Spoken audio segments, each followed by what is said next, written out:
Buenas noches, queridos compañeros y compañeras. Mi nombre es Julio Aurelio Lima Medina. Soy estudiante de la Universidad Técnica Particular de Loja. Eh, en este trabajo que quiero compartir con cada uno de ustedes, queridos compañeros, mm, voy a presentar hoy un trabajo sobre la prueba y su valoración. Yo he elegido el tema sobre el principio de legalidad de la prueba en el proceso penal ecuatoriano. Mi docente es el doctor Vladimir Gonzalo Erazo Bustamante, en el periodo académico octubre 2025 a febrero del 2026. Queridos compañeros, estimado docente, voy a hablar, este es uno de los principios fundamentales dentro de la materia del derecho penal sobre la legalidad de la prueba en el proceso penal ecuatoriano. Tenemos lo que es el contexto normativo, tenemos el Código Orgánico Integral Penal. Dentro del contexto normativo tenemos la unificación normativa. Desde el año 2014 entra en vigencia en lo que es el COIP, unificando lo que anteriormente era el Código Penal, el procedimiento penal y de la ejecución de penas. Por lo tanto, en la actualidad se divide en los tres libros, que es la infracción penal, procedimiento y su ejecución, que están integrados dentro del Código Orgánico Integral Penal. El rol de la prueba. La prueba es uno de los pilares fundamentales para demostrar la verdad. Su anuncio, calificación y la reproducción deben cumplir estrictamente con los principios de legalidad para garantizar los derechos constitucionales. Así es, estimados compañeros y docentes, una de las preguntas que preguntamos nosotros como profesionales, o sobre todo que la mayoría de la gente que nos está mirando, ¿qué es la prueba? Guillermo Cabanelas manifiesta o dice que es la demostración de la verdad de una afirmación de la existencia de una cosa o de la realidad de un hecho. Su objeto son las afirmaciones y su fin es la verificación, no solo la mera averiguación. Es decir, es un derecho que tenemos las partes procesales en el proceso penal para poder demostrar, afirmar efectivamente de la existencia de un hecho, de una cosa, o en el caso de la persona procesada, las pruebas nos ayudan a afirmar de que efectivamente no está involucrado en una u otra infracción penal.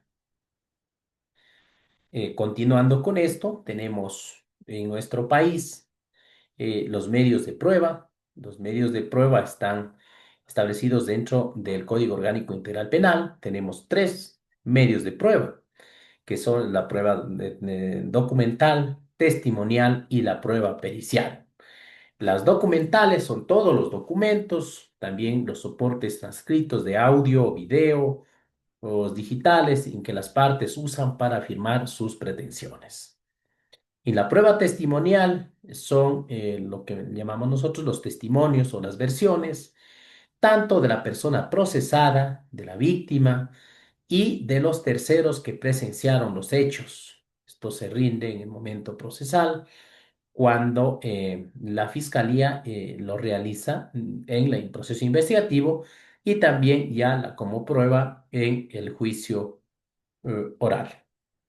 Tenemos las pruebas periciales. Dentro de las pruebas periciales son pericias que realiza personal especializado.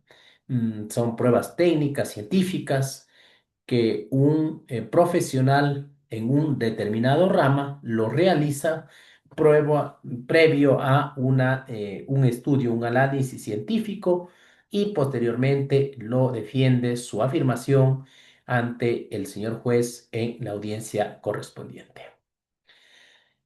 Continuando, mis estimados compañeros y docentes, tenemos los principios generales de la prueba, que es la necesidad, la legalidad y la unidad. Dentro de los principios generales de la prueba tenemos que es la necesidad, son decisiones judiciales, deben motivarse basando exclusivamente en las pruebas aportadas al proceso.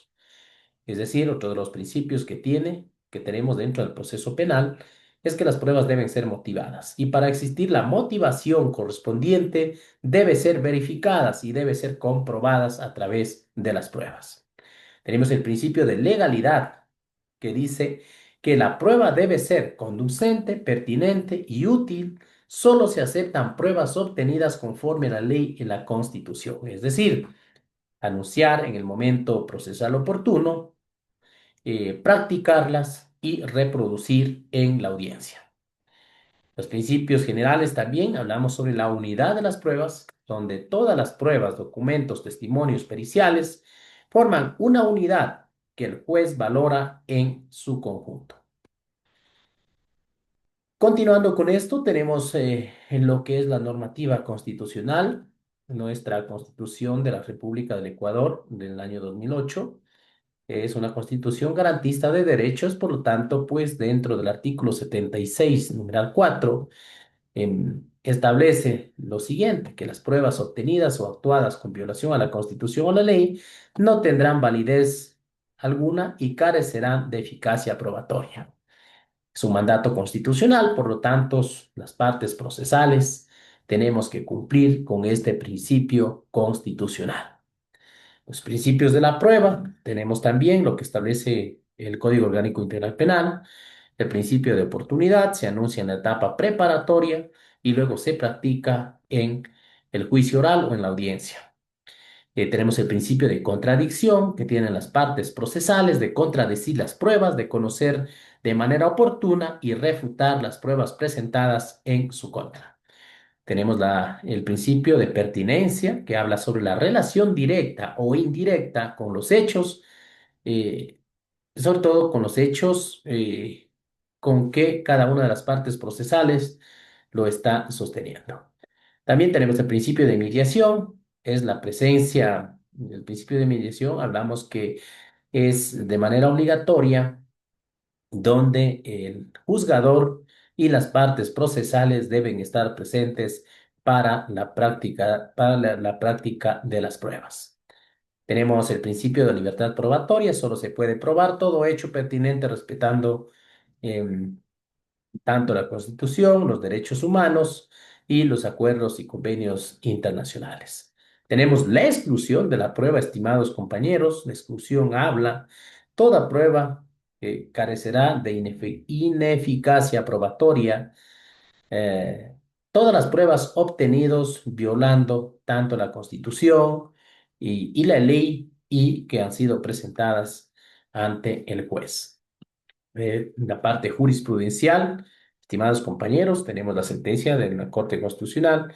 El artículo 387, guión 2022, guión EP, slash 25, habla sobre dice la Corte Constitucional que no basta solo con admitir la prueba formalmente, sino más bien la exclusión, la valoración debe realizar respetando los límites sustanciales. Y dentro de ellos, ya analizamos anteriormente lo que decía la Constitución, que las pruebas deben ser presentadas y enunciados en el momento procesal oportuno. Para concluir, estimados compañeros, la Constitución establece que en el cumplimiento de las normas probatorias es obligatorio y el Código Orgánico Integral Penal unifica y sistematiza todas estas garantías procesales. La nulidad de lo ilícito, las pruebas obtenidas violando la ley, la Constitución o los convenios y tratados internacionales de derechos humanos carecen de valor probatorio y deben ser rechazados. La prueba debe ser siempre conducente, pertinente y legal. Eso es, estimados compañeros, estimado docente, que quería compartir dentro de mi trabajo que he desarrollado y que comparto con cada uno de ustedes, agradeciendo también por su atención a esta ponencia en esta noche. Que tengan una excelente noche. Gracias por escuchar.